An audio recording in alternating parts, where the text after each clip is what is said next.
course is set. I sail the Ramines and leave behind me Trajan's happy shores. Devoured as I am by this dread suspense, my sloth begins to weigh me down with shame. For more than 6 months parted from my father. I do not know the fate of him I love. I do not even know where he is lost. Then where, my lord, do you propose to look? All ready to allay your valid fears, I scoured the 2 seas Corinth lies between. I sought out Theseus in those dismal shores where Acheron flows by the gates of hell. I've been to Elis, skirted Taenaron, and reached the sea where Icarus fell to drown. On what fresh hope, under what friendly skies do you imagine you will find his footprints? Who knows? Who even knows if the king, your father, desires we pierce the mystery of his absence? Or if, while here we tremble for his days, the hero lingers, meshed in fresh delights, deluding still another helpless... Pray stop the Ramines. Respect my father. Free now from all his youthful aberrations, no shameful pleasure holds him fast.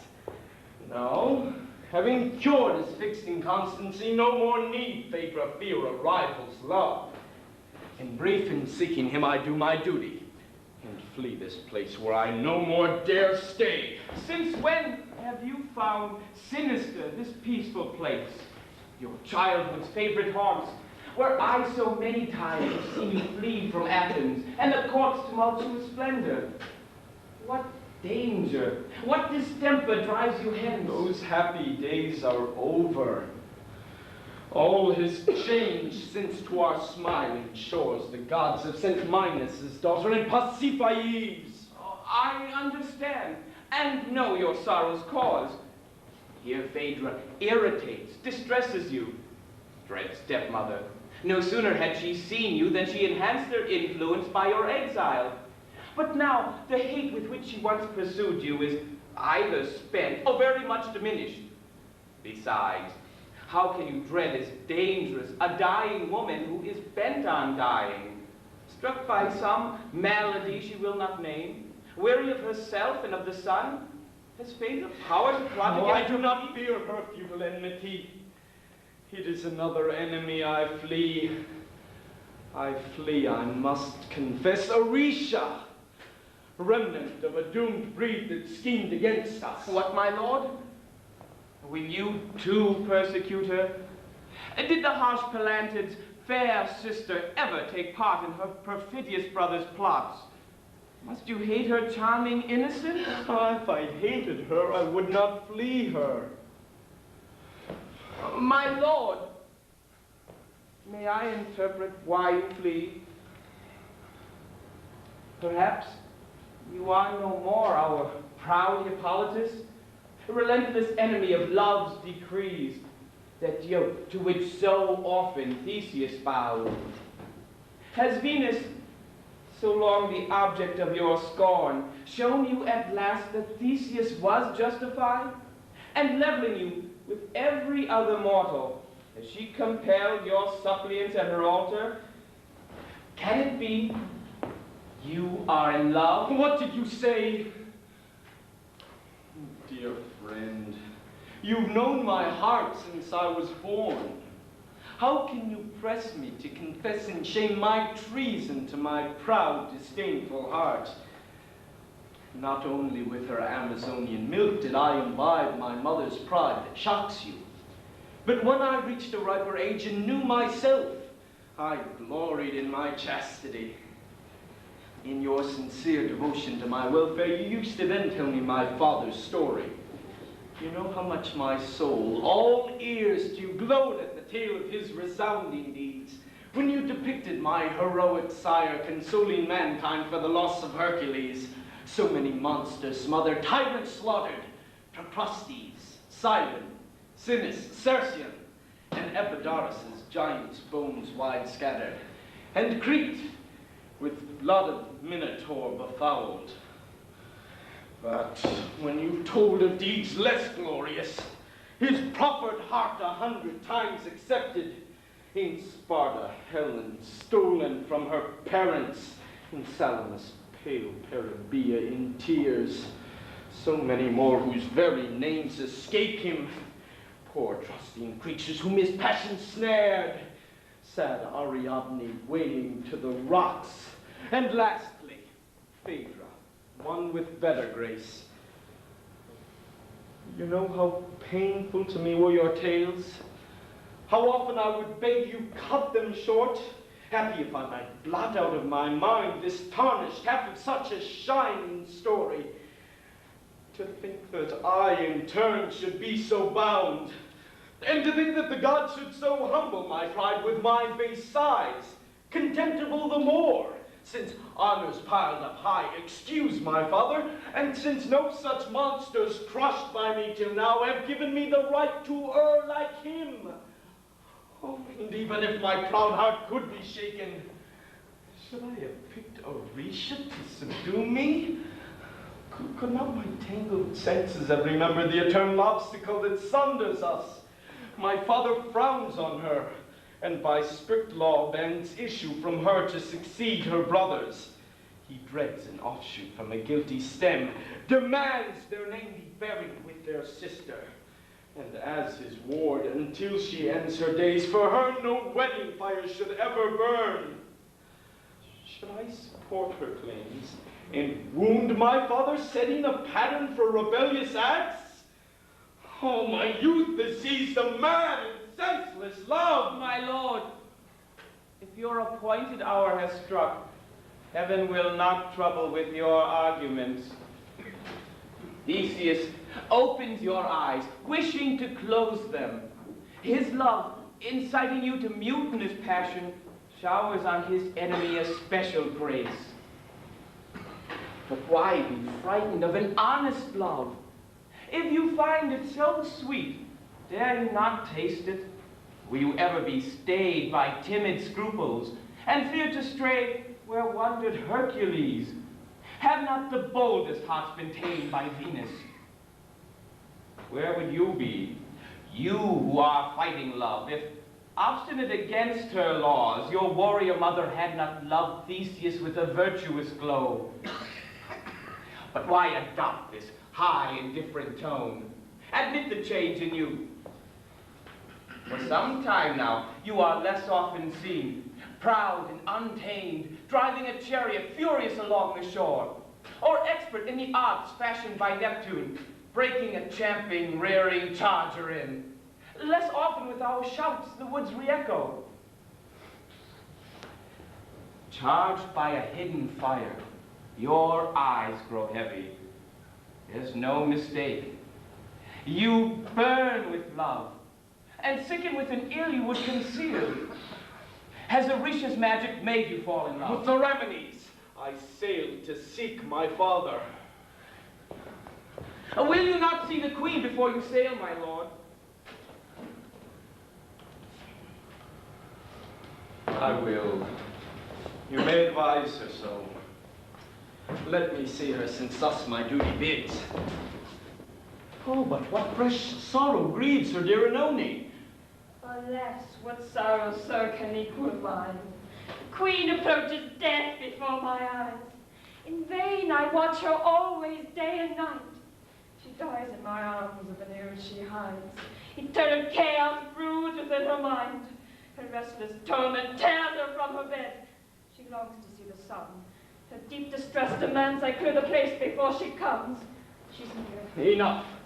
I leave it clear for her, and will not show her my distasteful face.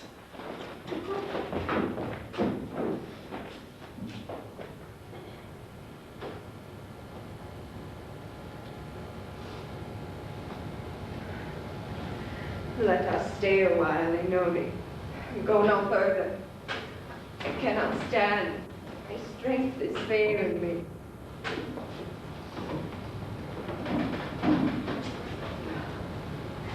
My eyes are blinded by the light I see.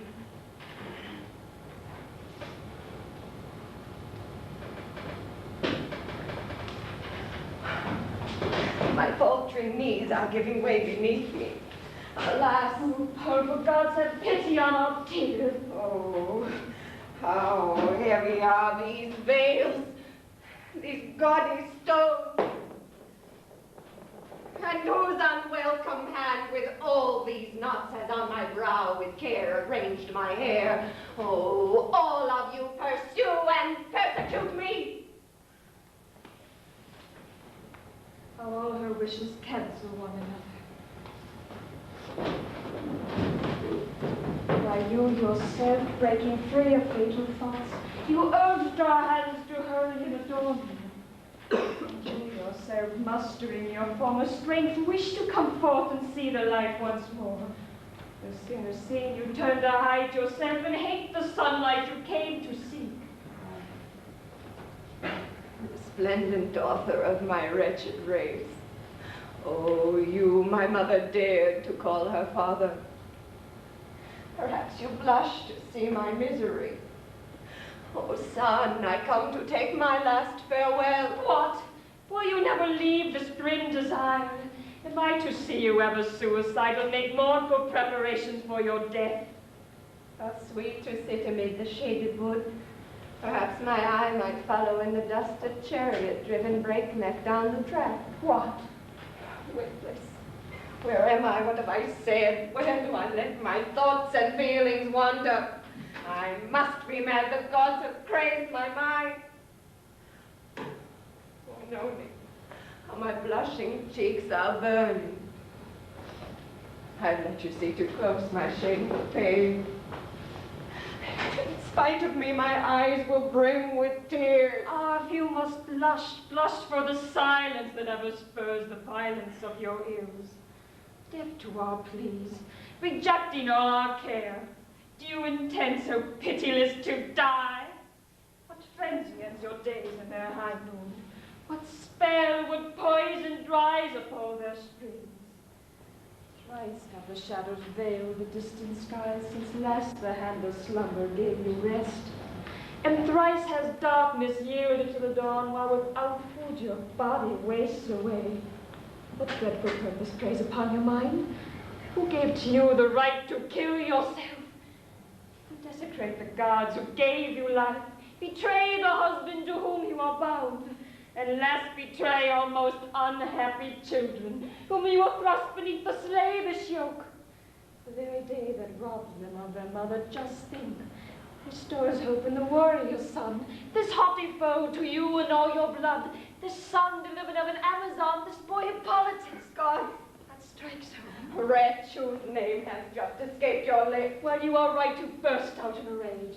I'm glad you shudder at his fatal name. Then live. Let love, let duty spur you on. Live, never suffer that a foreigner's son, crushing your sons beneath a hateful sway, should rule the gods in Greece's finest blood. But do not delay. Every moment kills.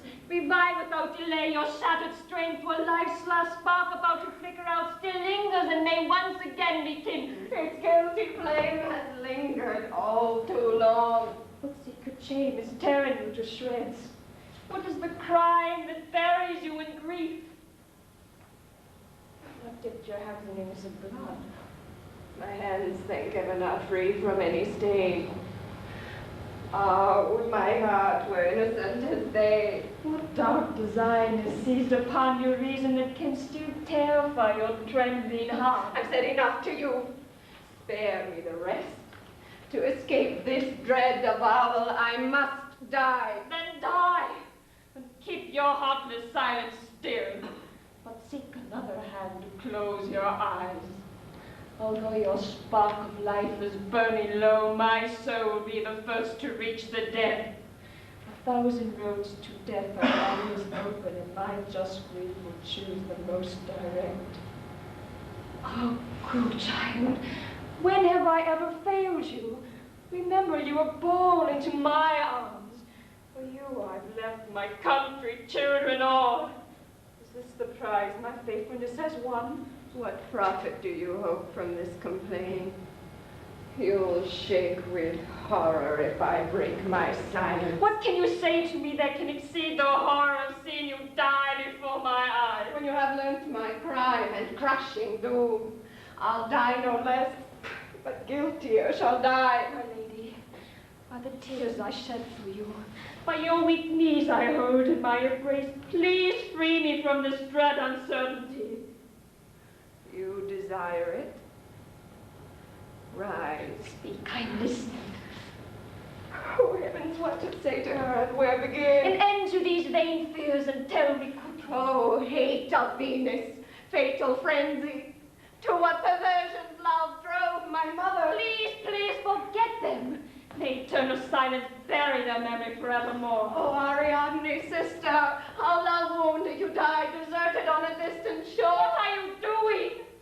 And what murderous pain drives you today against your nearest blood? Since Venus wills it, of my wretched blood, I die the last and most forlorn by far. Oh, you would not? I feel love's every fury. Oh, no greater horror can be told. I love, tremble, shudder at his name. I love, oh, do you not know the Amazons? This prince I myself banned so long and blamed. Hippolytus, your son? You spoke his name. Gods! Oh, my blood is freezing in my veins. Oh, crying despair. Oh, lamentable breed, oh, fatal voyage, most unhappy land. Why were we doomed to near thy dangerous shore? My fever goes back further. I had scarcely wed Aegeus' son. By the most sacred vows, my ease and happiness seeming secure, when Athens showed to me my lordly foe, I saw, I blushed, I paled at sight of him. A strange disquiet seized my stricken soul. My eyes could see no more, I could not speak. I felt my body burn and freeze in turn. I recognized the fearful sting of Venus, the fatal torments of the blood she hunts. I hoped my fervent prayers would help defend me. To her I built a temple and adorned it, surrounded all the time by sacrifices. I sought my peace of mind within its walls. What powerless cure for love incurable? In vain my hands burnt incense on the altars. My mouth implored the goddess, but my heart Hippolytus. I saw him everywhere, even in the midst of sacrificial smoke, gave him my prayers, a god I dared not name. I shunned him rigidly. Renewed disgrace, my eyes retraced him in his fallen face. I dared to set myself against myself. I then spurred my heart to humble him, to exile him, the foe I idolized. I postured as a cruel stepmother. I urged his banishment. My endless cries dispatched him from his father's warm embrace. I breathed once more only in his absence. In innocence my calmer days flowed on. A faithful wife, I hid my secret grief and raised the fruits of my unhappy marriage. Precautions all in vain. Ah, cruel fate took treason by my very husband brought. I saw once more the foe I had expelled. At once my wound, still open, gushed afresh. It's no mere passion tingling in my veins. It's Venus, tense, extended on her prey. I look upon my crime with righteous terror. I hate my life, abominate my love. I sought in dying to redeem my honor and hide so dark a love from the light of day.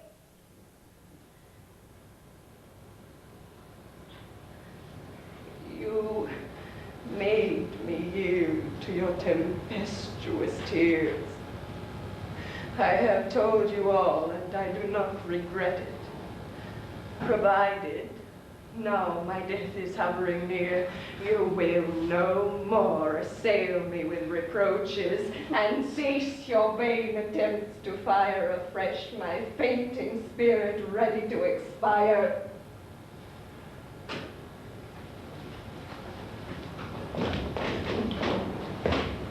I wish I could conceal the tragic news, my lady, but I must impart it to you. death has deprived you of your fearless husband, and only you are unaware of it. What are you saying? The queen, deluded, begs heaven in vain to bring back Theseus, and that Hippolytus has learned his death from ships but newly anchored in the port. God, Athens is divided in the choice of a successor. Some are for your son, my lady. Others, against the country's laws, have dared to claim aloud Hippolytus. There's a rumor, too, that some would dare to crown a Risha of Calendid blood. My duty bade me warn you of these dangers. Indeed, Hippolytus will soon be sailing, and it is feared if he land in such a tempest, he may seduce the fickle populace. Enough! Your Majesty who hears you speak will not ignore your most important news. My lady, I've ceased to urge you to live. I've even sought to follow you and die. No word remained to turn you from the grave. But fresh misfortune did you otherwise. Your destiny now shows another side. The king is dead and you must take his place. Your duty now is only to your orphan slave if you die, and monarch if you live. On whom can you rely in his misfortunes? You have no hand to wipe his tears away, and his innocent cries carried to high heaven will stir his ancestors against his mother. But here, you need no more reproach yourself. Your love has now become a blameless love. The death of Theseus has dissolved the ties that made your love so whole and crime. Hippolytus is now less to be dreaded, and you may see him in all innocence. Perhaps convinced of your hostilities, he sails to lead the forces of revolt. Be quick to undeceive him, curb his pride. King of these fair shores, treason is his portion. But you must know the laws that give to your son the glorious ramparts that Athena built.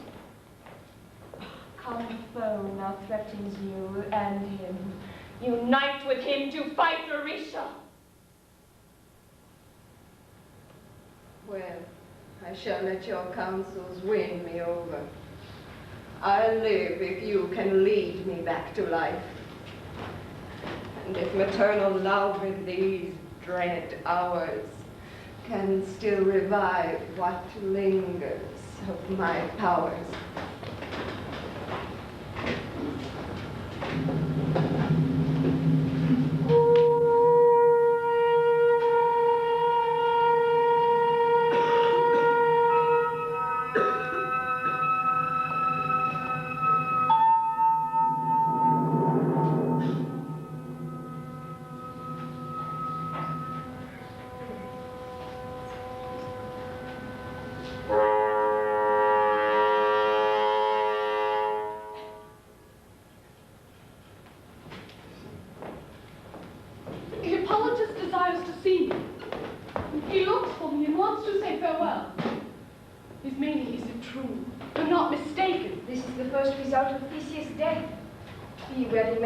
Rushed you from all sides, hearts that Theseus has estranged. At last Orisha's mistress of her fate, and at her feet soon sees the whole of Greece. Are you then sure this is no false report? I'm free once more and have no further foes. The gods, my lady, frown on you no more. And Theseus has rejoined your brother's shame. In what adventure has he met his death? They spread all sorts of tales beyond belief. Some say while out to snatch his latest mistress, this faithless spouse was swallowed by the sea. Some even say, and this is widely rumored, that having gone to Hades with Pirithous, he saw the fatal stream and dismal banks, appearing alive within the land of death. But that imprisoned in those realms of gloom, he could not cross the border once again. Can I believe a man before his death may penetrate the deep haunts of the dead? What magic drew him to those dreaded shores? Theseus is dead, and you alone still question. All Athens moans, and treason, learning this, has recognized Hippolytus as king. Phaedra, within a tremble for her son, asks the advice of all her anxious friends. And you believe, milder to me than Theseus, Hippolytus will free me from my chains, will pity my misfortune? Yes, my lady. You know how insusceptible he is. How can you fondly hope he pities me, esteems in me alone a sex he scorns? You know how he has been avoiding us and seeking any place where we are not. I've heard the tales they tell about his coolness. But I've seen this proud young man near you. The very reputation of his pride pricked me to scan him closer when I saw him. His whole demeanor gave this tale the lie. I saw your first glance throw him into confusion. His eyes that vainly tried to look away, already full of yearning, could not leave you. The name of lover would perhaps offend him. But he has lover's eyes, if not the tongue. How thirstily my heart is drinking in your talk, Ismene. Though it may be baseless. Oh, you who know me, could you believe that I, wretched plaything of a pitiless fate, forever fed on bitterness and tears, might taste of love, its madness and its pain? Last of a royal line whom earth has mothered, I have alone escaped the waste of war. I have seen slain, in all their youthful prime, 6 brothers, the high hope of our famed line. The blade did harvest, and the humid earth with horror drank my noble kinsman's blood. You know how since their death the strictest laws prohibit any Greek from wooing me, lest any flame erupting from the sister someday rekindle the ashes of her brothers. You also know with what disdainful eye I viewed these fears my master Theseus bore me, and how at all times enemy of love. I often thanked him for his rank injustice, whose happy rigor suited my own scorn. But then I had not cast eyes on his son. Oh, not that enchanted only by fond eyes, I love alone his charm, his far-famed beauty, those natural gifts with which he has been graced, and which he scorns or hardly seems to mark. I love, I prize in him much nobler treasures, the virtues of his father, not his failings. I love, I must confess, that generous pride that never bowed beneath the yoke of love. In vain did Phaedra boast of Theseus' heart. I am more proud, and shun the easy glory of winning love already won by thousands, or gliding into a heart that's open wide. But to make bend a heart that will not bend, to shock with pain a soul that will not feel, to chain a prisoner still unused to fetters, struggling vainly in a pleasing bond, this is my craving. This excites my fancy. Oh, far easier to capture Hercules, who often if vanquished and all too quickly loving, gave far less honor to his captive charms. Oh, but dear Ismene, surely I am foolish. I know I'll find his heart as hard as flint. Perhaps you'll hear me, humbled in my grief, groan at the very pride I now admire. Hippolytus in love, by what sweet chance might I be taught?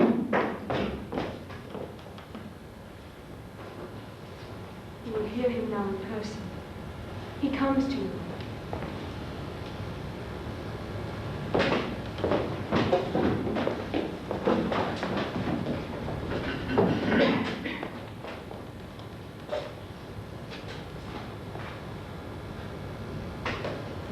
My lady, before sailing, I had to tell you of your destiny. My father lives no more. I feared the reason for his lengthy absence with good cause, and death alone ending his splendid deeds could keep him from the world so long a time. The gods have now delivered to the spirits, the friend of Hercules, his great successor. I trust your hatred will concede his virtues and not deny these names that are his due. One gleam of hope flatters my deadly grief.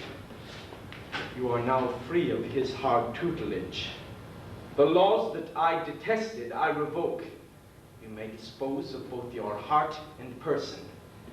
And in this trace, and where I now must rule, this land descended to me from my mother that recognized me straightway as its king. I leave you free as I, and even freer.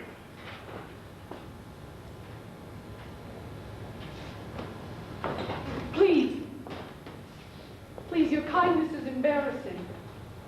So generously to honor my misfortune binds me, my lord, more than you imagine, beneath those rigorous laws from which you free. Uncertain choice of ruler, Athens names you and me and speaks of Phaedra's son. Me, my lord.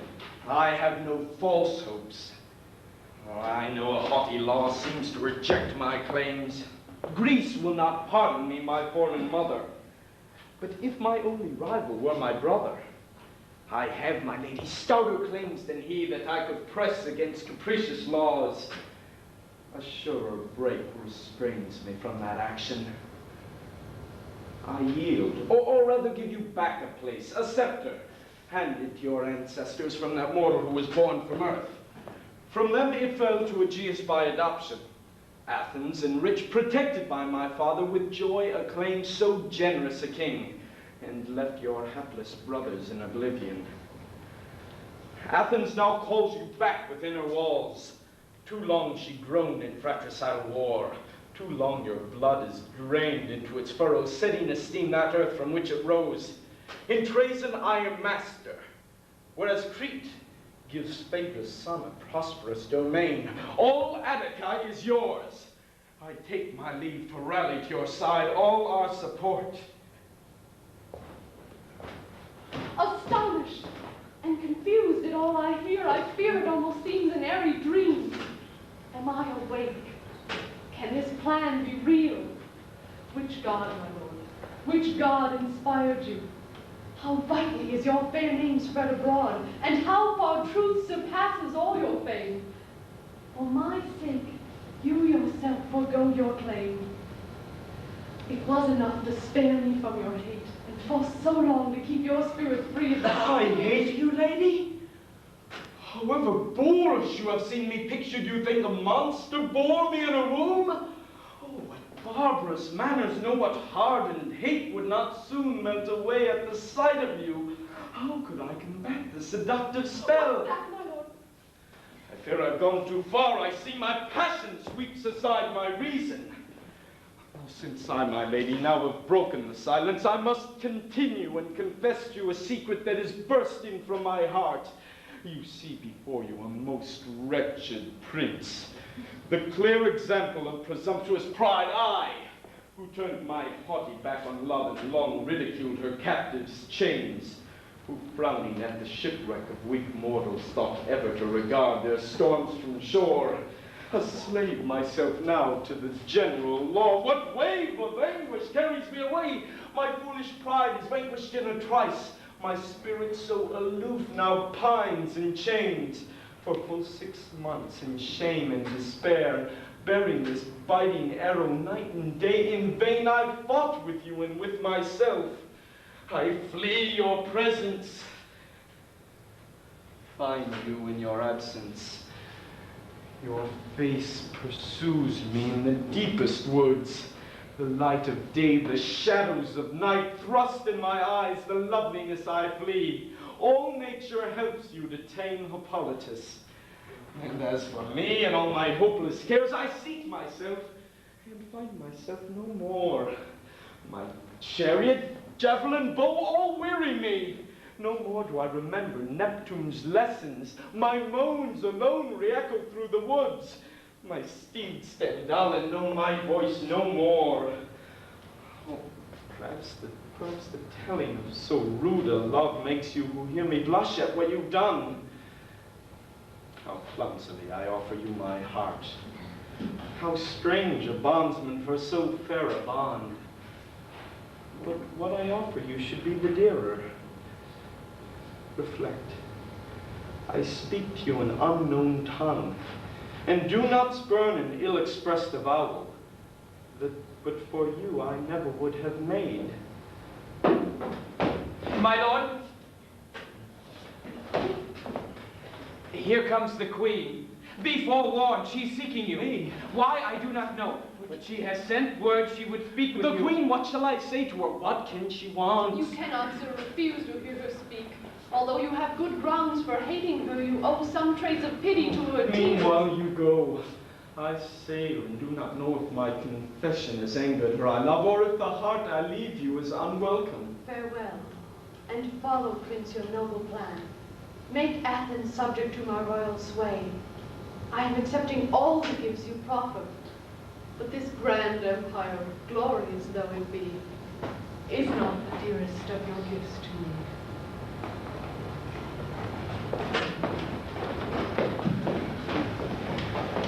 Friend is all ready. Oh, but the Queen approaches. Go, see all soon equipped for setting sail. Run, order, give the signal. And come quick to spare me from an irksome interview.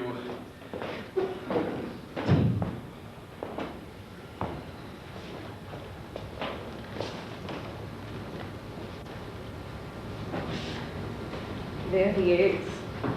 Ah, all my blood runs cold. Think how your son relies on you alone.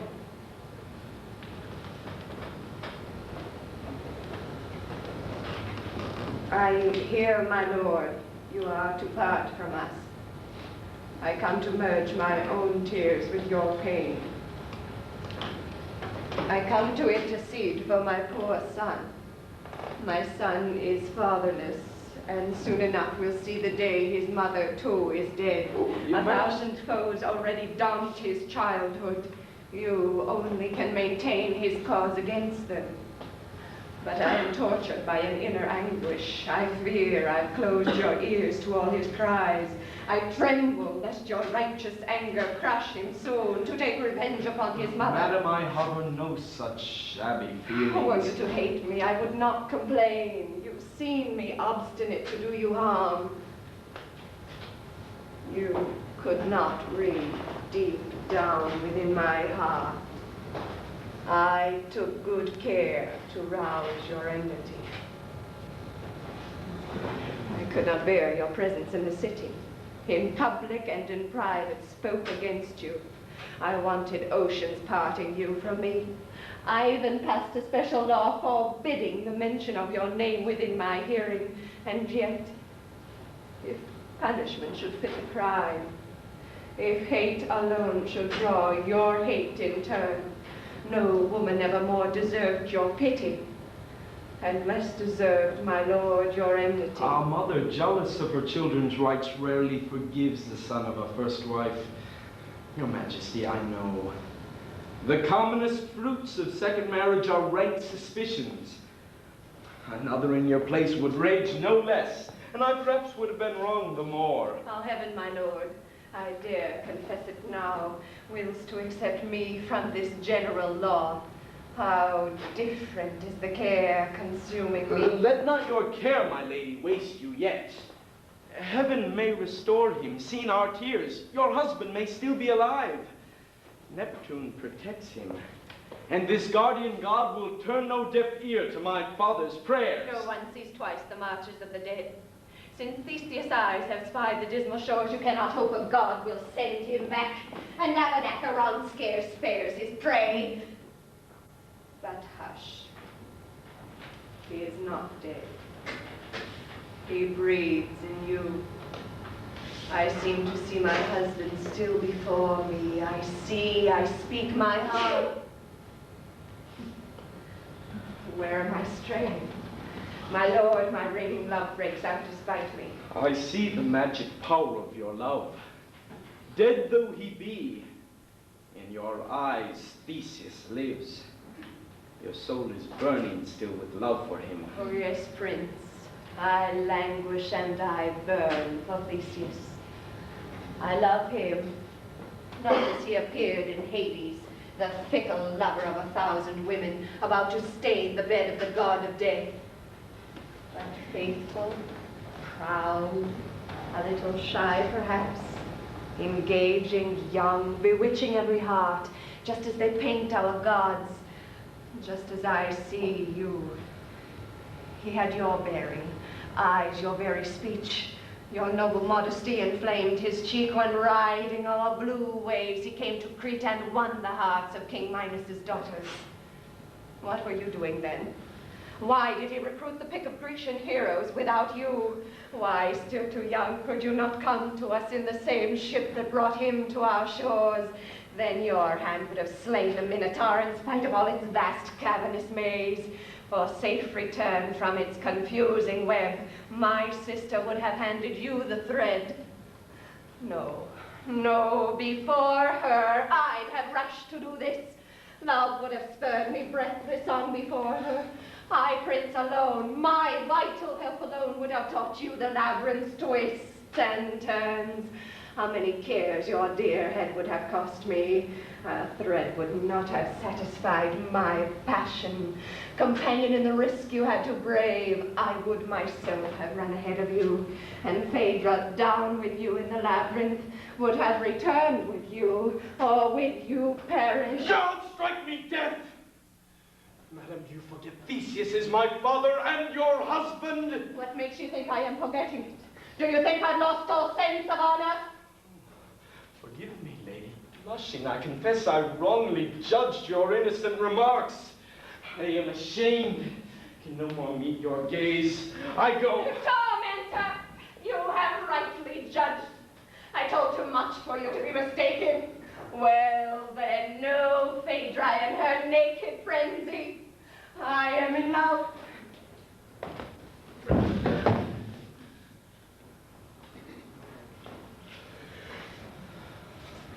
Do not think. Though I love you, I approve my love, or call it innocent.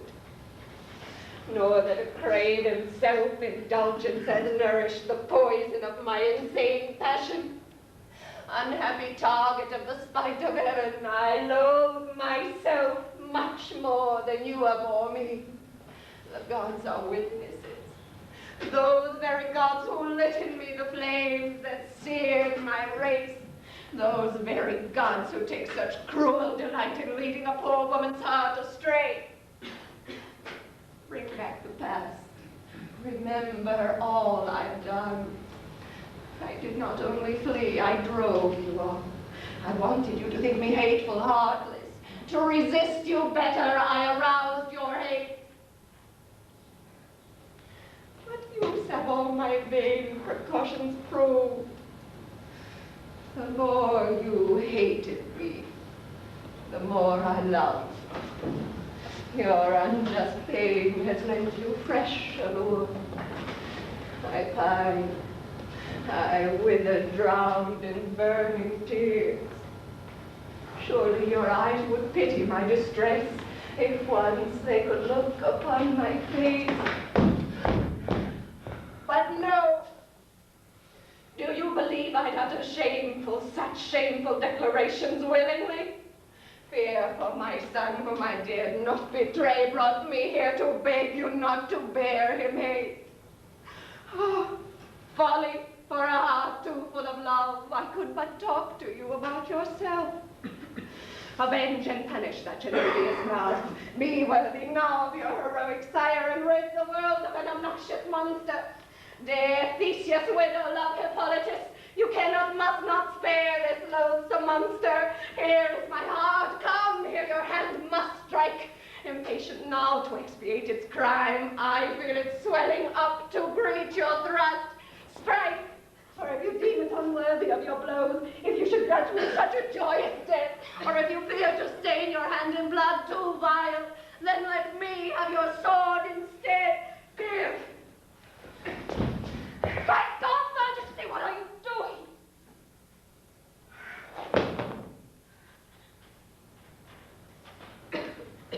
But someone's coming. Surely I have scanned and come, and too quickly flee a certain shame. Was that Phaedra being dragged away? What mean, my lord? What mean these signs of anguish? I see you swordless, speechless, drained of Put color. the remedies away. I'm quite dumbfounded. I can only look upon myself with horror. Phaedra! No, great gods, no. May deep oblivion bury this secret forevermore. If you intend to sail, my lord, the ships are ready. But Athens has already chosen. Her leaders have consulted all the tribes. Your rival wins. Phaedra is to rule. Phaedra! A herald bringing Athens' wishes has come to hand to her the reins of state. Her son is king, my lord. Oh, just gods who know her. Is it her virtue then you are rewarding? But there's a rumor Theseus lives. Some give out he has landed in Epirus. But I, who sought him there, my lord, I know. Nonetheless, heed all, neglecting nothing. Let us trace this rumor to its very source. If it should turn out false, then let us sail at once.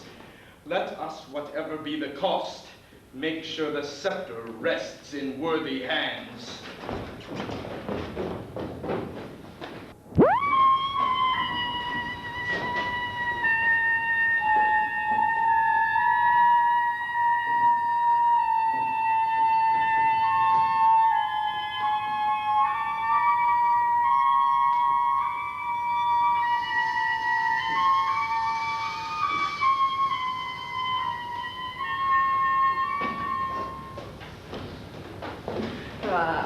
Let them bear their honors to another. Must you persist in wishing they should see me? You think you can beguile my anguished heart? Bide me well, rather. I have said too much. My passion dared to burst out to the day. I have uttered words no human ear should hear. Oh, listen. And how cunningly the heartless man evaded all my pleas. How he just longed to beat a quick retreat. And how his blushes added to my shame. Why did you stop me from my suicide? Alas, his sword had almost grazed my breast. But did he pale for me or stoop to snatch it? It was enough my hand had touched it once. That made it hateful in his ruthless eyes. His spotless hand would not be stained by it. These cries, this weeping your misfortunes are nourishing a flame you should extinguish. Were it not worthy are you, Minos' daughter, to seek contentment in more noble cares? To flee a thankless wretch who tempts you, and reign, assuming conduct of the state? I reign? Impose my will upon the people? When my weak reason reigns no more o'er me, when I have lost dominion o'er my passions, when I can barely breathe beneath my shame, when I am dying, Flee! I cannot leave him. You dare to banish him, you cannot leave him. It is too late. He knows my raving passion. The border of bleak modesty is past. I poured my shame before my conqueror's eyes, and hope, despite me, slipped into my heart. Why, you yourself recalled my failing powers. You drew me back when I was near to death, and your seductive counsels fed my spirit. You hinted to me I could freely love. Responsible or not for your misfortunes, what would I not have done to save your life? What if an insult ever incensed you? Can you forget the scorn in his proud eyes? How obstinate and heartlessly and then he left you almost prostrate at his feet. How hateful seemed his boorish arrogance. I cannot Phaedra see him with my eyes. Nurse, he may lose this odious arrogance. Nurtured in forests, he retains their roughness. Hippolytus, made hard by rugged rules, has for the first time heard the lilt of love. Perhaps astonishment has struck him dumb, and our complaints perhaps are much too harsh. Remember, a barbarian was his mother. Although barbarian, she knew how to love. He has a fatal hatred for our sex. Then I need never fear to see a rival. Enough. I can no longer bear your counsels. In only serve my passion, not my reason. He counters love with an unconquered heart. Let's seek some subtler way of winning it. The lore of empire seemed to charm his mind. He wanted Athens, could not hide his hopes. His vessel's prows were turned in that direction with sails all hoisted in the flapping breeze. Go, seek for me the scheming youth, and dangle in his sight the sparkling crown. The sacred diadem may mount his brows. I only claim the bliss to fix it there. Grant him the authority I cannot keep. He will instruct my son how to command. Perhaps he gladly will replace his father. I put both son and mother in his power. Indeed, use every means to make him bend. Your words will please him better than did mine. Go, press him hard. Weep, moan, wail, Phaedra's dying. Be not ashamed to assume a pleading voice. I'll own it all.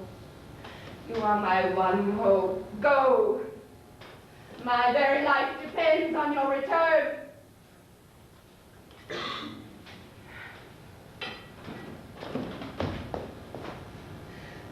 Oh, you see the shame to which I've sunk. Pitiless Venus, am I abased enough? You cannot push your cruelty any further. Total your triumph, all your darts have struck. If in your cruelty you seek fresh fame, attack a more rebellious foe than I. Hippolytus escapes you. Braving you has never bent his knee before your shrine. In his proud ears your name appears to jar. Goddess, avenge yourself. My cause is yours. Make him love.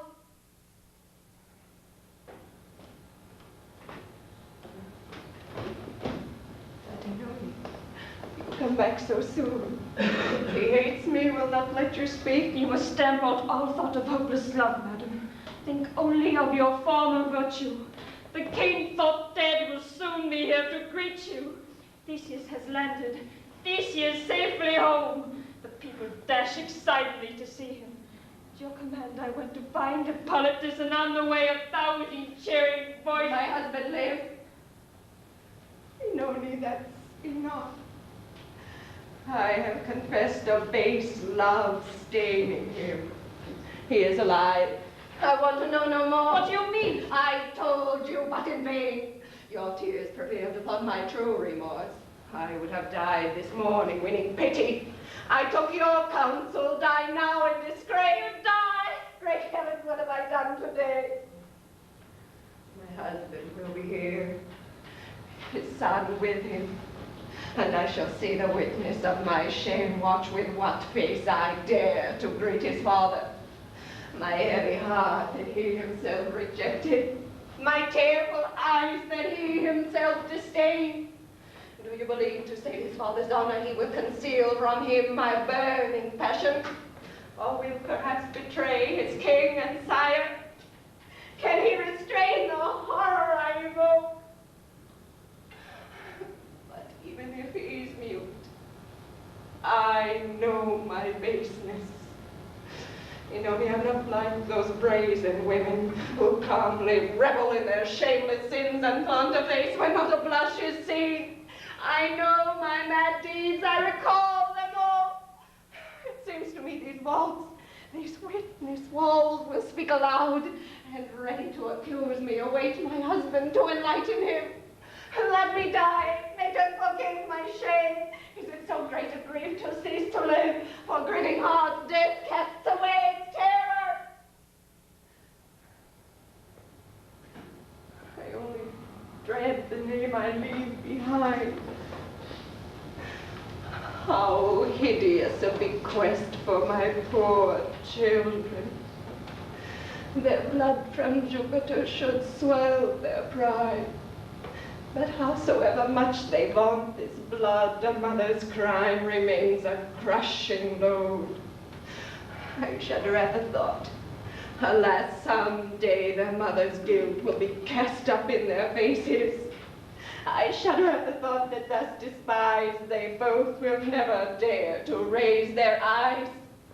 Alas, it is too true. I have been both. No fear has ever been a base than yours.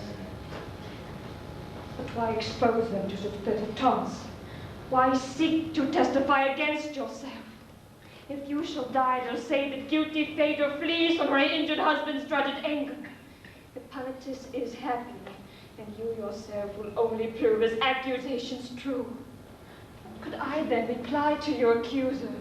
I would be much too easy to dismiss. And I would see him laugh in hideous triumph as we told your shame to every ear. No, may fire from heaven devour me first. But tell me true, is he still dear to you? How do you look upon this haughty prince? I look upon him like some monstrous being. Then why yield him a total victory? You fear him. Dare to charge him with the crime today before he can accuse you of it. Who will I look? Everything supports you. The sword of great good chance left in your hands. Your present agitation, former grief, his father long since cautioned by your cries, his very exile you yourself exacted. How can I brand and blacken innocence? All that my zeal requires is your silence. Like you, I shudder, tremble with remorse. I would far rather face 1,000 deaths. But if I will save you from disaster, nothing is dearer than your life to me. I shall speak. Theseus incensed will confine his vengeance to the exile of his son. A father angered still remains a father. A lenient sentence will appease his passion. But even were that innocent life at stake, I'd risk it too, to save your threatened honor. It is too great a treasure to expose. Whatever commands, you must obey, my lady. And to save from stain your honor, all must be sacrificed.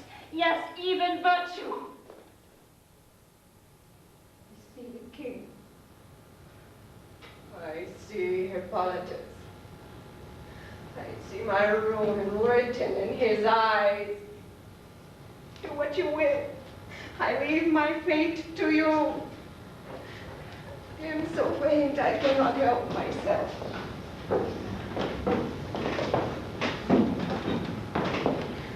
My prayers were answered. Once more, fortune smiles, my queen, and in your arms. Theseus, wait. Do not profane your faithful vows of love. No more do I deserve your warm caress. You have been wronged. And while you are away, your wife has not been spared by jealous fate. Unworthy of your love and of your touch, I only thought can be to hide myself. Why this strange reception, my son? My father, only Phaedra can explain. But if my urgent wishes may persuade you, I wish, my lord, to never see her more. Never again permit your fearful son to dwell in the same place where Phaedra dwells. You wish to leave me? Sire, I never sought her. You were the one to bring her to these shores. You chose when setting out to leave behind Aricia and the queen by Trajan's coast. You even charged me with their custody. But what is here to hold me any longer? My idle youth has wasted time enough in showing off its might to forest beasts. May I not renounce inglorious ease and stain my javelins with worthier blood? Before you even reached my present age, many a tyrant and ferocious monster already fell beneath your mighty arm. You're already, as a smiling champion, assured protection up and down the coasts. The traveler free from fear could safely roam. Already Hercules, in need of rest, relied on your renown to end his labors, while I, obscure son of a famous father, lag far behind even my mother's steps. Allow my courage now to have its turn. If any monster could escape you, let me place its pelt as trophy at your feet. Or let a brave death's lasting memory immortalize my days and noble deeds, and prove forevermore I was your son. What words are these? What all-pervasive plague compels my stricken kin to flee my presence? If I return so feared and so unloved, oh heaven, why did you free me from my prison? I had one friend alone. His reckless lust drove him to abduct a peeress queen. I lent myself half-hearted to his plans, but outraged fate soon blinded both of us. And cruel the peeress fell on me unarmed. I saw my Rethus, unhappy friend, thrown by this savage to ferocious monsters whom he fattened on the blood of men. And as for me, he entombed me in dark caverns, deep regions bordering on the shores of hell. After 6 months, at last the gods relented. I managed to elude my jailer's eyes, then cleansed nature of a vicious enemy, and carved him up, himself, to feed his monsters. But after this, I long for home and dream of joyous union with my dearest ones. Indeed, for my whole spirit comes to refresh itself in home's dear midst. I light on shutters as my only welcome. All flee, and none is willing to embrace me. I feel the very terror I inspire, and wish I were back in Epirus' prison. Speak. Phaedra has complained that I've been wronged. Who has betrayed me? Why am I not avenged? Has Greece, so often served by my strong arm, granted asylum to the criminal? You hold your tongue. What does my very son, my flesh and blood himself, support my foes? Let us go in. I cannot bear this doubt. I must know both the crime and the criminal. Let Phaedra tell me the cause that makes her shun me. These chilling words, where will they lead our fortune? Will Phaedra, still a prey to her distemper, accuse herself and bring about her own doom? Oh, gods, what will the king say? What fatal poison is love infused throughout his royal household? And I, ablaze with a forbidden love. How changed I am from what he knew before. Oh, a dark foreboding terrifies my spirit. But surely innocence need have no fear. Come, let us elsewhere seek some happy means whereby I may arouse my father's pity and tell my love. A love he may prohibit, yet not all his power can ever shake.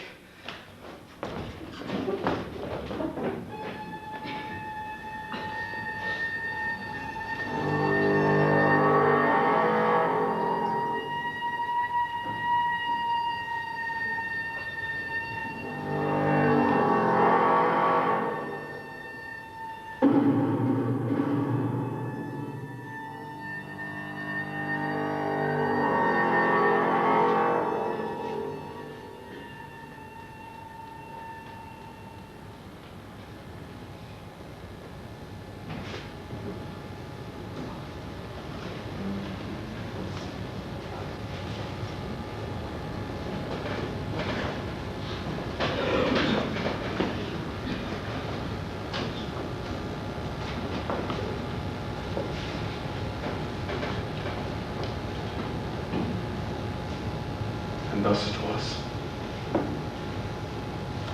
Could such a wanton rogue attempt such an outrage on his father's honor? Oh, fate, how mercilessly you pursue me. I don't know where I go or where I am. Love, paternal goodness, ill rewarded. Outrageous plan, abominable thought. To achieve his black and most perverted love, he even dared to take recourse to force. I recognize his sword, his furious tool, the sword I gave him for a nobler use. Could not the sacred ties of blood restrain him? And Phaedra tries to shield him from my anger. She wished to spare the guilty with her silence. She only wished to spare an injured father.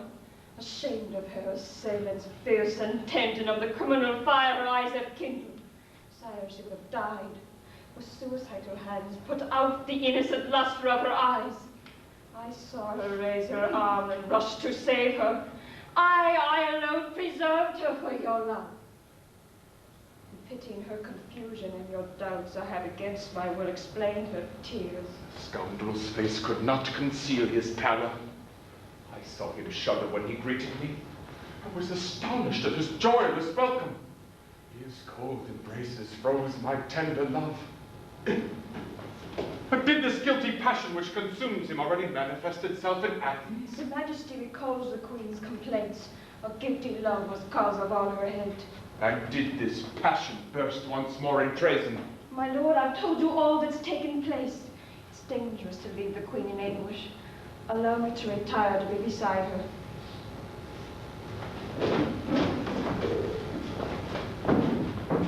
Oh, here he comes.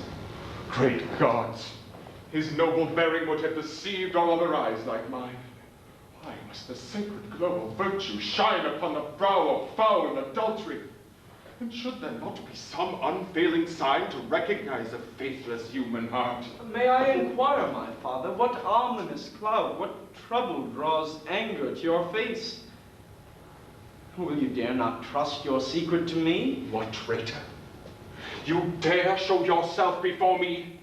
The wrath of heaven spares you far too long, foul monster who still soil the earth I cleansed. After your fiendish passion spurred you wildly to desecrate the bed of your own father, you dare to show me a face I hate, to roam in places reeking of your crime, and not to seek beneath an alien sky lands where my name remains yet unknown. They do not come here, knave, to brave my wrath and tempt an anger I can scarce contain. I have already earned eternal shame for having fathered such a criminal son. I will not take upon my hands your death, to stain my memory and destroy my fame. Flee if you wish to shun a deadly fury. Avoid the fate these hands have dealt to rogues. Make certain, never sun shall shine again upon your insolent face in my domain. Flee, I say, hurry, make no more delay, and cleanse my realms of your pernicious presence. And you, O Neptune, you, if once my valor rid all your shores of infamous assassins, remember, as reward for my success, you pledged to grant the first wish I expressed. In the long rigors of a cruel prison, I did not once implore your immortal power. Still I hoarded the aid that was my due. My prayers reserved it for a greater need. Today I plead. Avenge a wounded father. I cast this traitor to your sweeping anger. Stifle his greedy passions with his blood. Theseus will know your favor in your fury. Phaedra dares accuse me of this outrage? I feel its horror tearing at my very soul. So many sudden blows now rain on me, choking my words and smothering my voice. Traitor, you thought that in a fearful silence Phaedra would bury your brutish insolence. You should not have abandoned. In your flight, the sword that in her hands has sentenced you. Or rather should have crowned your vile betrayal by plucking out your victim's tongue and life. So black a lie deserves to be refuted. I should, my lord, let truth speak out at once. But I suppress a secret touch in you. View kindly the respect that seals my lips. Refrain yourself from swelling your distress, and scan my life, remembering who I am. Great crimes are always followed by small crimes. He who has crossed the bounds of what is proper may finally infringe upon the holiest laws, just as has virtue crime has its degrees. And none has ever seen a sudden leap from shrinking innocence to grossest license. One day alone cannot turn virtuous men to base assassins or incestuous cowards. My mother was a warrior, true and chaste. I have belied in no way her pure blood. I do not wish to praise myself too much, my lord, but if one virtue has been granted me, I think I've made it all too clear. My hatred of the vice I'm branded with, for this Hippolytus is famed in Greece. I've even pushed this virtue to disdain. You know the stubborn rigor of my mind. The sunlight is not purer than my heart. And for her to pretend an evil lust, this my lord... pride, coward, is precisely what condemns you. I see the hateful method in your coldness. Phaedra alone could fire your shameless eyes, and quite indifferent to all other women. You scorn the pleasure of an innocent passion. No, father, no! I cannot hide it more. I have not scorned the thrill of innocent love. Now kneeling, I confess my true offense. I love despite your prohibition. Arisha has enslaved me by her spell. Pallas' daughter has subdued your son. I worship her and rebel to your orders. My soul can sigh, can yearn for none but her. You love her? Yes, my lord. No, clumsy traitor! You breathe the lesser crime to escape the greater. My lord, for 6 months I've shunned her, loved her. I was in dread about to tell you this. Oh, nothing shake you from your error. What frightful oath must I swear to convince you? May earth and heaven and all the universe... It's perjury that always hides the scoundrel. Hold your tongue, sir. Spare me your tiresome words. If your false virtue finds no better home. Virtue's false and full of guile to you, but Phaedra in her heart will know the truth. Your impudence is more than I can bear. How long my exile? Where must I retire? If you were to flee beyond the farthest shores, I deem a traitor still too near to me. Crushed by this monstrous charge that you believe, what friends will pity me when you forsake? Go. Seek out friends who in their black esteem honor adultery, incest, or claim.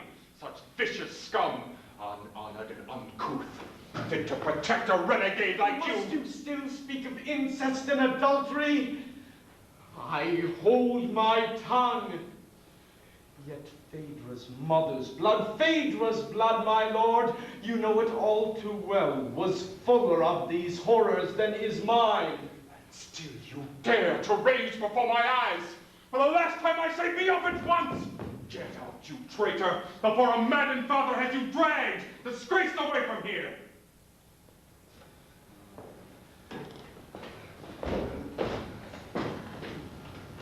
Poor wretch, you hasten to your certain death. Neptune, who swore it by the stream of Hades, adores the gods themselves, shall keep his promise. A god himself pursues. You can't escape him. I loved you well, despite what you have done. But you compelled me to pronounce your doom. What father has ever suffered such an outrage? Just gods receive the grief that crushes me. Could such a monster truly be my son? My lord, I come to you in just distress. Your voice in anger raised has reached my ears. I dread your threats may soon result in deeds. If there be time yet, save, I beg your son. Have mercy on your blood, I dare beseech you. I do not wish to hear it cry to heaven. Spare me the horror and the eternal pain of driving your paternal hand to murder. I have not dipped my hand in my own blood. But nonetheless, the knave has not escaped. A hand from heaven undertakes his doom. Neptune owes it me, and you shall be avenged. Neptune owes it you. What your angry prayers have not come. I'm afraid already they'll be heard. You should rather endorse my righteous prayers. Recount to me his crime and all its blackness, and spur my rage that is too soft, too measured. As yet you only know his crimes in part. His spite against you overflows in insults. He brands your words as false and meretricious. He states Arisha holds him, heart and soul, that she's his love. What's that? He told me plainly. But I see through his feeble subterfuge. We may rely on Neptune for prompt justice. I'll go myself now, prostrate to press him to keep his vow.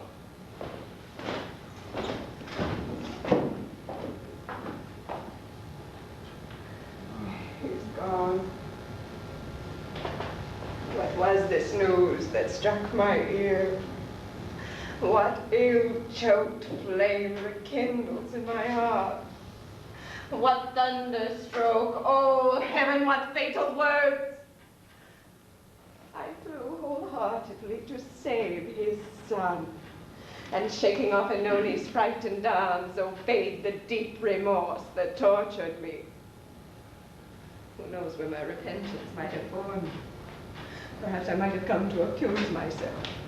Perhaps if I had not been driven down, the devastating truth would have escaped me. Hippolytus can feel, but not for me. Horatia wins him heart and soul. Horatia. Oh, God. When this stern and haughty villain stood so proudly proof against my urgent longing. I thought his heart, still adamant to love, was likewise proof against my entire sex. And yet another makes his hard heart quiver. In his fierce eyes another has found favor. Perhaps his heart can care for any other. I am the only one he cannot bear. To think I ran to come to his defense. Noni, do you know what I've just learned? No, but you tell the truth, I shake with fear. Your rash plan of me parted left me pain. I fear the friends immortal to yourself. Noni, think of it. I had a rival. What? Hippolytus loves, I cannot doubt it. This wild, untamable antagonist who hated our esteem and spurned our pleading.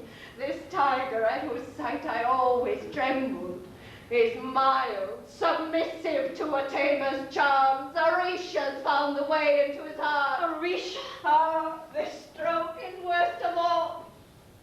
For what fresh torments have I been reserved?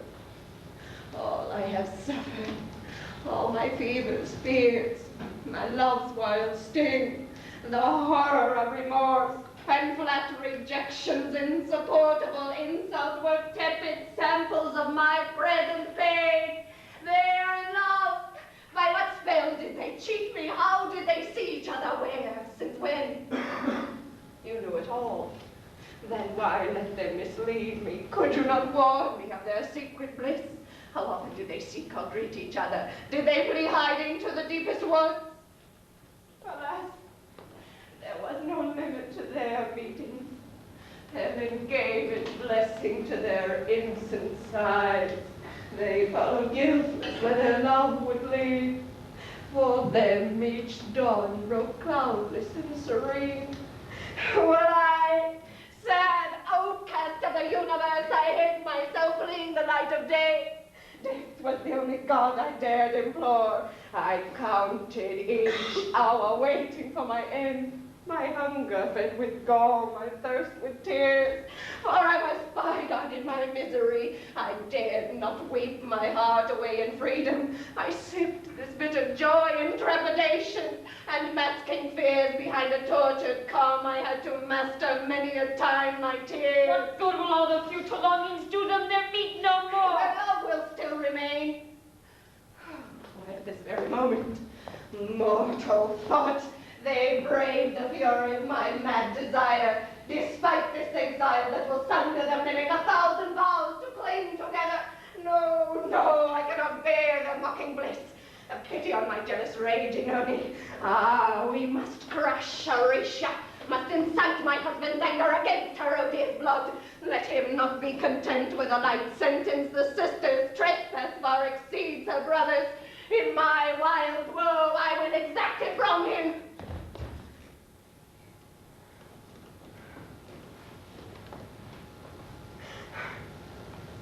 What am I doing? How my reason wanders. I'm jealous and beg Theseus for revenge. My husband lives, and still I'm all desire. For whose is the heart I long to bend? My every hair stands up at what I say. My crimes have grown beyond all comprehension. I hanker after incest and imposture. My murderous hands, too eager for revenge, are itching to be dipped in innocent blood. And wretch I live on, and sustain the sight of this most sacred son from whom I sprung. My forebear is father, master of the gods. The sky, the whole world is full of my forefathers. Where may I hide? Flee to infernal night. How? There my father holds the urn of doom. Fate placed it, so they say, in his stern hands. Minos and Hades judges all the dead. How its stricken ghost would start and shudder. when he beholds his daughter come before him, compelled to tell her every ugly fault and crimes that even hell has never known. What will you say, my father, at this horror? I see the earth of terror fall and crash. I see you seeking some strange penalty, yourself becoming butcher of your blood. Forgive! A cruel God destroys your breed. Behold her vengeance in your daughter's frenzies. Alas, my sad heart never tasted once the fruit of the dark crime whose shame pursues me.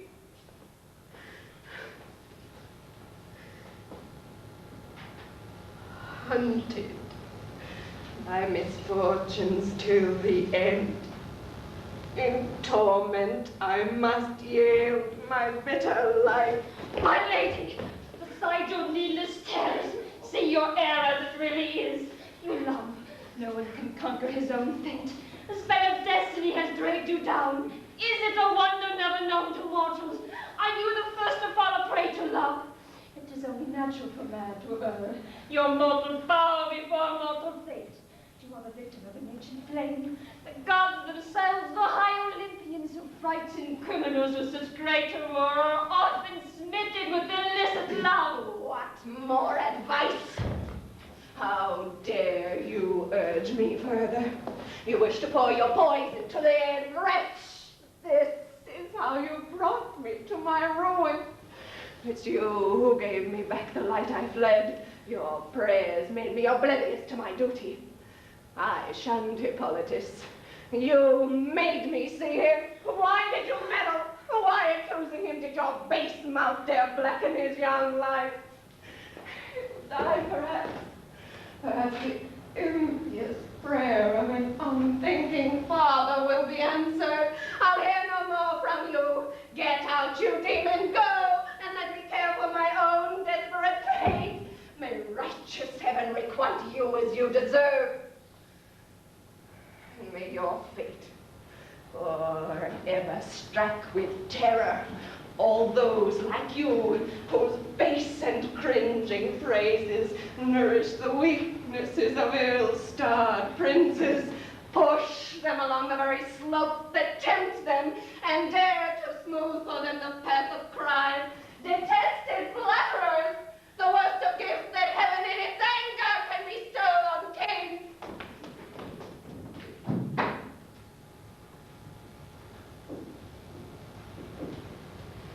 I've given all I had, done all to serve her.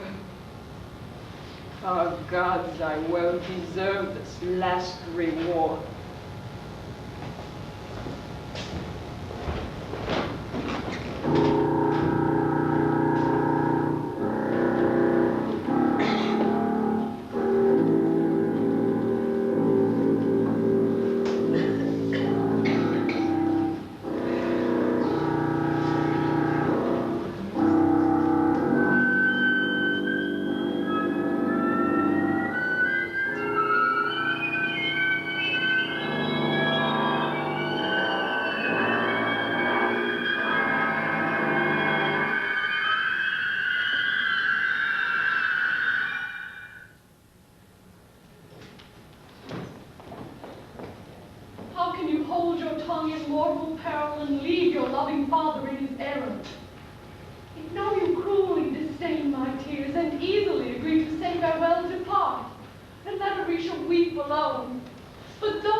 Should I proclaim his wife's disgrace to all?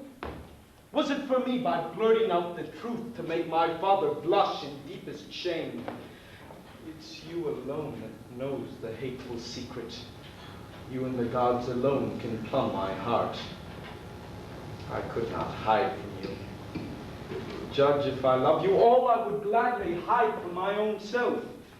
But please recall your promise to keep silent. Forget, if possible, what I've disclosed, and never let the purity of your lips be stained by the recital of this horror. Let us rely upon the gods' high justice. They are too deep committed to my cause, and someday Phaedra, punished for her crime, will have to learn its bitter degradation. This is the sole restraint I ask of you. My righteous anger frees me from all else. Come, break the slavish bonds that keep you bound. Dare follow me. No, dare accompany me. Shake off the dust of this unholy place where virtue-breathing poison suffocates. Take full advantage of the turmoil raised by my disgrace to veil your instant flight. I can assure the means for your escape. The guards who watch you are my faithful men. We have strong champions to support our cause. Argos extends her arms and Sparta calls. Let us take our quarrel to our common friends and make sure Phaedra does not seize the chance and use our fall to drive us from our thrones and give her son our joint inheritance. Oh, we have a fine chance we must not forego. What fear restrains you?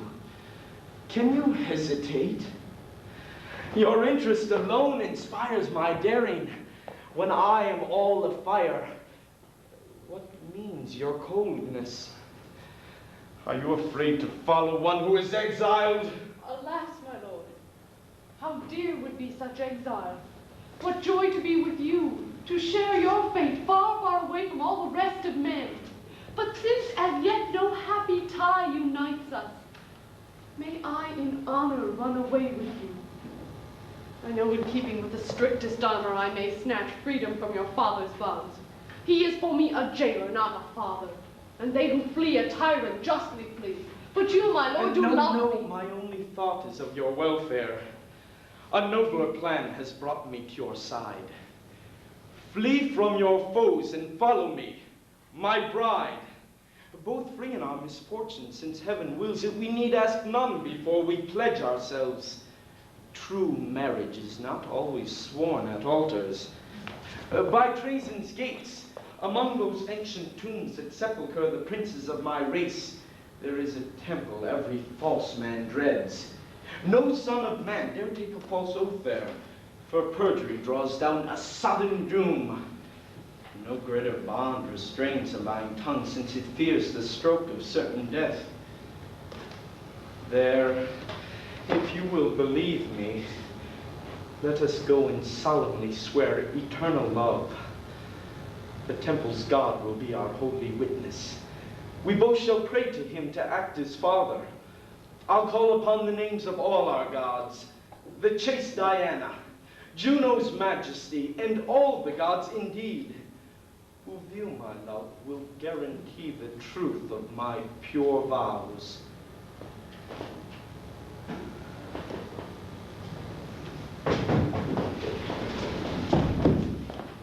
The key is here.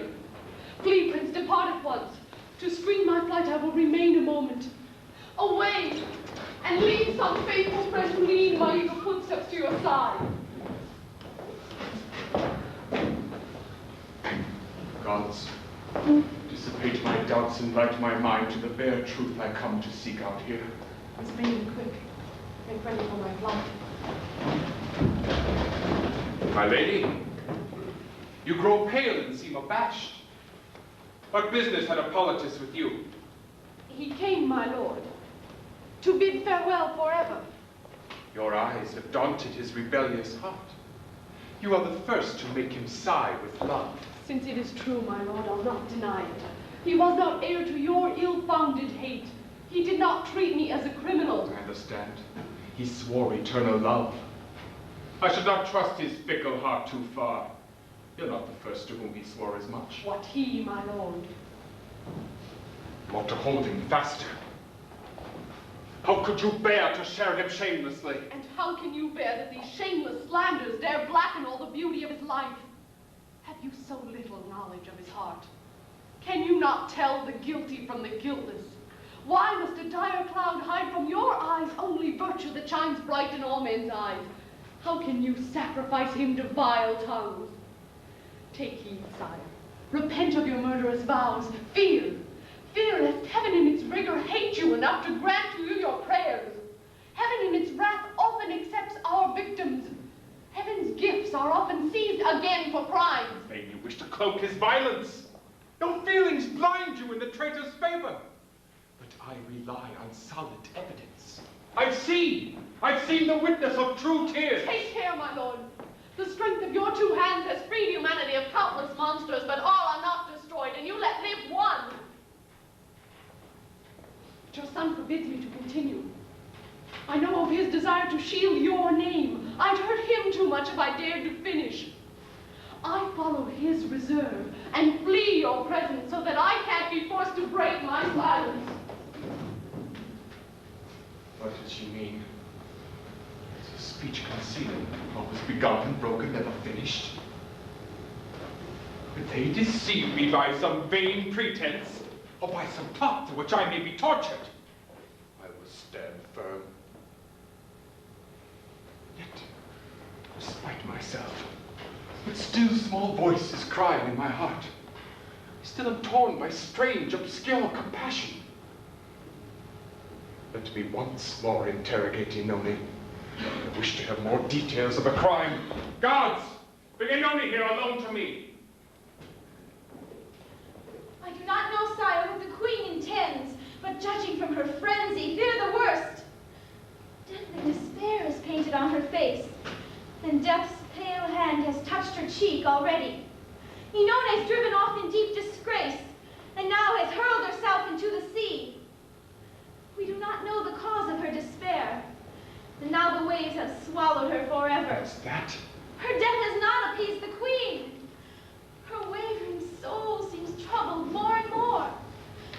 From time to time, to soothe her hidden grief, she clasps her children, bathing them in tears. Then, renouncing her maternal love, she pushes them away from her in horror. With aimless steps, she staggers through the halls, and wild-eyed recognizes us no more. Thrice did she write, then quitting her intent to thrice destroy the letter she began. Please go to her, my lord. Please rescue her.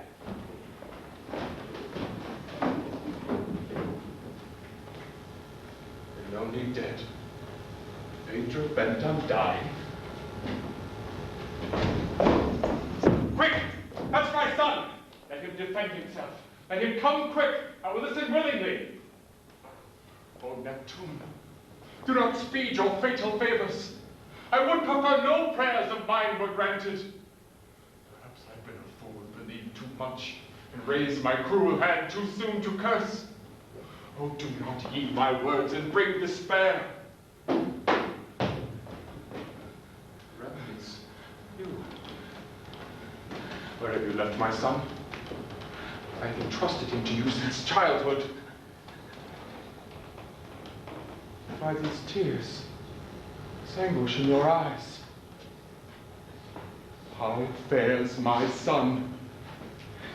Your care has come too late. Your love in vain. Hippolytus is dead. Gods. I've seen destroyed the worthiest of men. And blameless, sire, I dare proclaim it still. My son is dead. Oh, you impatient gods! What fatal haste has torn him from me? What blow has snatched him from my arms? What thunderbolt?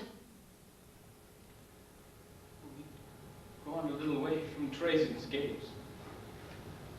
He rode his chariot, while his sorrowing guards ranged all about him. Like him, spoke no word. Sunk deep in thought, he drove towards Mycenae, reins falling loosely on his horse's neck.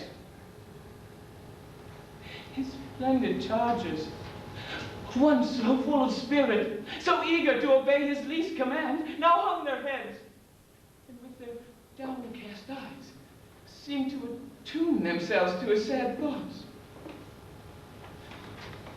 And then a frightening roar springs from the waves, strikes mortal terror throughout the startled air. For from his bosom, a tremendous voice gives answer to that awful roar with groans. Our hearts stood still, so frozen was our blood. The horses heard. Their manes were stiff with fright. A mighty wave comes surging from the sea, with wild seahorses lashed with furious spray. The flood approaches,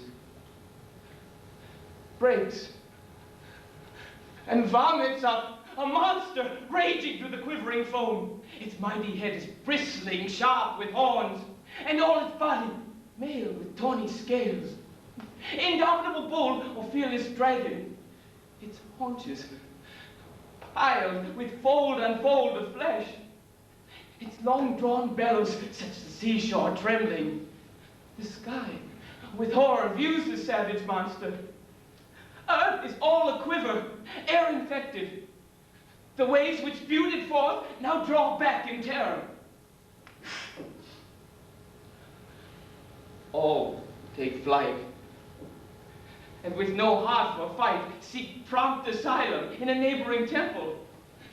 Alone, Hippolytus, our hero's son, reins in his steeds, takes his spear in hand, aims at the monster, and with expert throw, wounds it deeply, tearing wide its flanks. Leaping in rage and pain, the monster now falls, bellowing at the startled horse's feet, rolls on his back, thrusts forth his flaming jaw, engulfing them in fire and blood and smoke. Sheer panic seizes them, and deaf to all, no rein or voice restrains them anymore. Their master, powerless, tries to hold them back. The bit runs red with dark and bloody foam. Some even say they saw amid the flight a god who pricked their dusty flanks with spurs. Fear hurls them, hurtling on across the rocks. The axle creaks and snaps. The bold Hippolytus sees all his shattered chariot fly in pieces. He falls, himself entangled in the reins.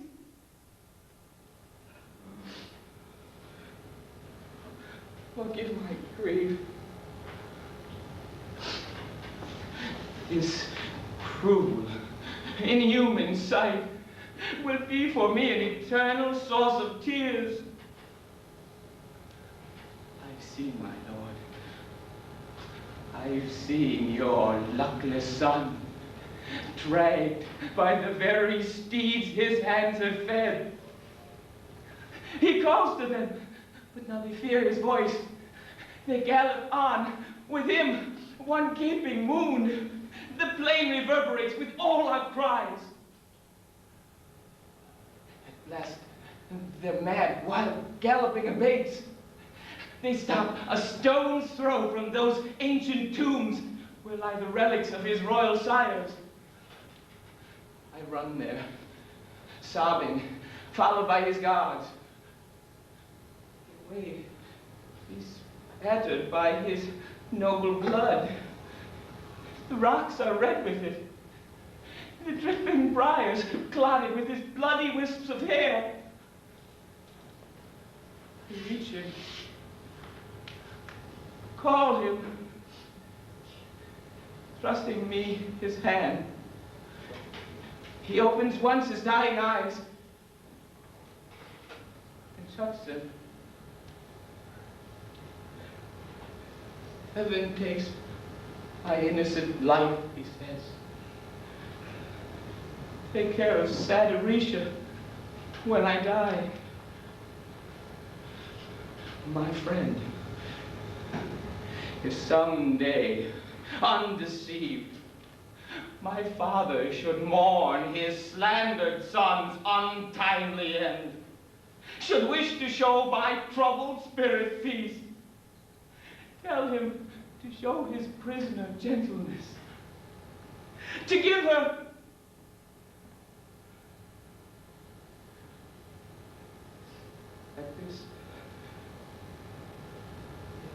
died.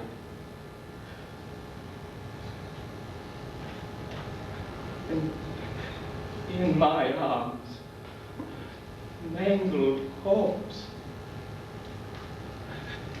tormented flesh, poor butt of heaven's wrath, that even his father's eyes would never know.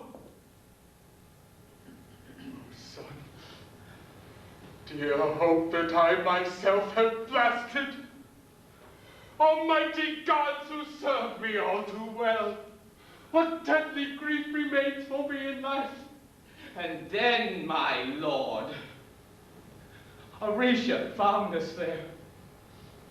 She came, O king, fleeing from your hate, to take him for her lord before the gods. She comes near, sees the grass blood-stained and steaming, sees what a sight to greet a lover's eyes.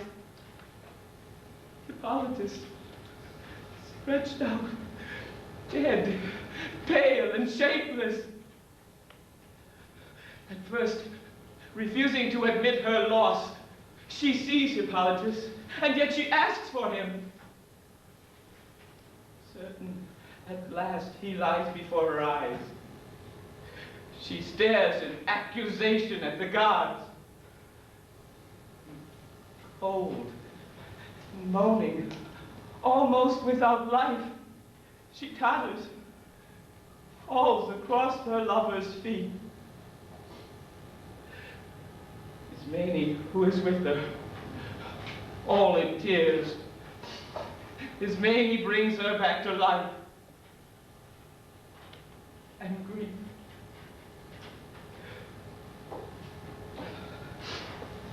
As for me, I come here cursing my days, to bring to you a dying hero's last desire, to acquit myself, my lord, of that sad task that from his heart he breathed to me in death.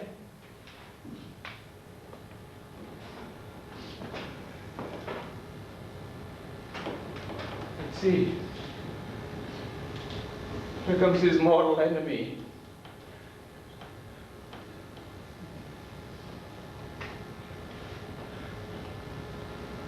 You see, you triumph and my son is dead. I have good cause to fear, and cruel doubts, which plead his case, fill me with rightful dread. But he is dead, and you may take your victim. Grant on his death, be it unjust or just.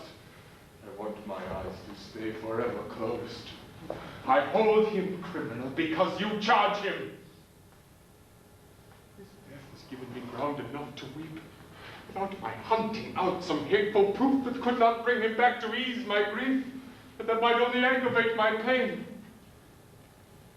Let me, far from the shore and far from you, flee the bleeding image of my son, haunted, bewildered by this stabbing thought. I long to be an outcast from the world. Obscure, unknown, I'd find a place to hide. All seems to rise against my tyranny. My fame itself will make my torments worse. I hate the great rewards the gods bestow. I go away to mourn their murderous favors.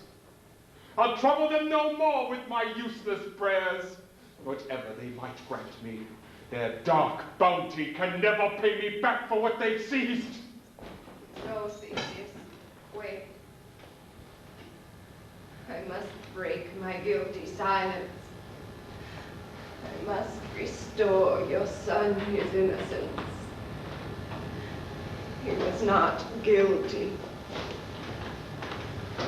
Miserable father! I sentenced him on your word alone!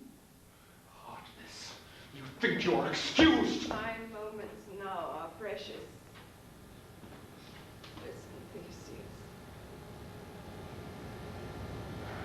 I am the one, incestuous, infamous, who dared cast eyes on your chaste, gentle son. Heaven kindled in my breast a fatal flame. Inoni's wheedling words did all the rest. She feared that after learning of my frenzy, your son might soon expose my ugly love. And so, taking base advantage of my weakness, hastened to you to be the first to accuse. She has paid her penalty. Fleeing my wrath, she sought a softer sentence in the waves. The sword by now would have cut short my days, but virtue would still linger in suspicion.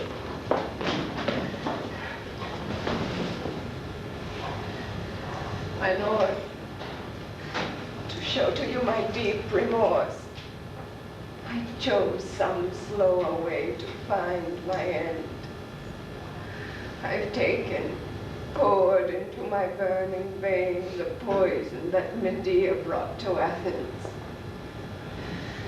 The venom now has reached into my heart, seizing this failing heart with a strange cold.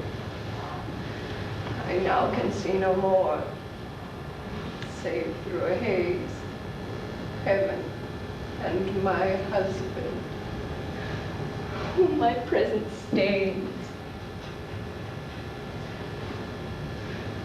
and death, snuffing the luster from my eyes, repurifies the sunlight they defile.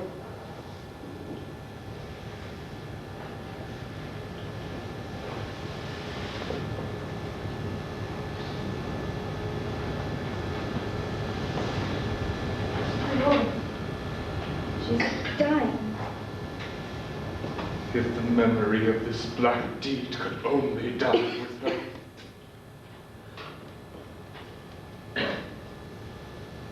Alas, too late enlightened of my heir, our tears will mingle with my poor son's blood, tenderly embrace his dear remains. To expiate the curse I now repent, give him the honors he so well deserved. And as he wished, to grant his spirit rest, I here decree that despite her brother's plots, his dear Orisha shall become my heir.